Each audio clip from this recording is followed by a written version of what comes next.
इसी बीच मैंने ये एग्ज़ाम भी दिया हुआ था डीपीएसओ के लिए। जिला योजना सांख्यिकी अधिकारी मेरा पद है। तो बिलासपुर से मेरी शिक्षा हुई। 12वीं तक मैंने गवर्नमेंट स्कूल से पढ़ाई की।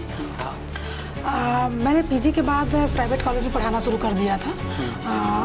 काफ़ी सैलरी कम थी वहाँ पर, तो मेरा सिलेक्शन एलआईसी में हो गया था डेवलपमेंट ऑफिसर के रूप में। उसमें तत्कालीन समय में तो मेरे घर के हालात ही मेरी प्रेरणा थे। और जो लड़कियाँ आज पढ़ाई कर रही हैं वो पढ़ करके जब तक उनको जॉब ना मिल जाए तब तक वो शादी के लिए ना सोचें। मैं तो यही संदेश। गुड मॉर्निंग, नमस्ते, जय जोहार। मैं आकाश कश्यप स्वागत करता हूं आप सबका हसदेव क्रिएटर हब में। आज हमारे साथ मौजूद है डिप्टी डायरेक्टर श्रीमती पायल पांडे जी। धन्यवाद। तो मैम, सबसे पहले आप हमें अपनी शिक्षा के बारे में कुछ बताइए।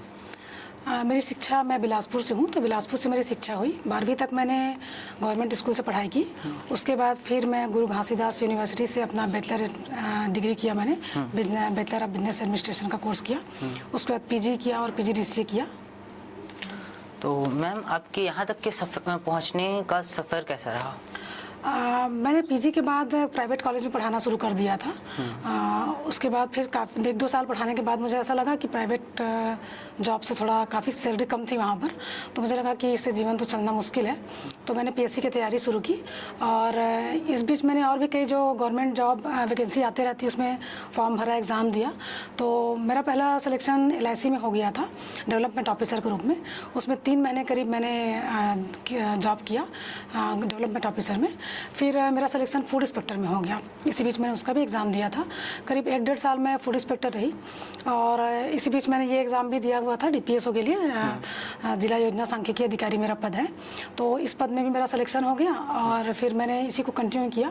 इस बीच असिस्टेंट प्रोफेसर में भी मेरा सिलेक्शन हुआ था, पर मैंने उसमें जाना उचित नहीं समझा और प्रशासन को ही प्राथमिकता दी। फिर मैम, आपके बहुत सारी परीक्षाओं में आपका चयन हुआ है, बहुत लोग आपको प्रेरणा मानते होंगे। आपकी प्रेरणा कौन है?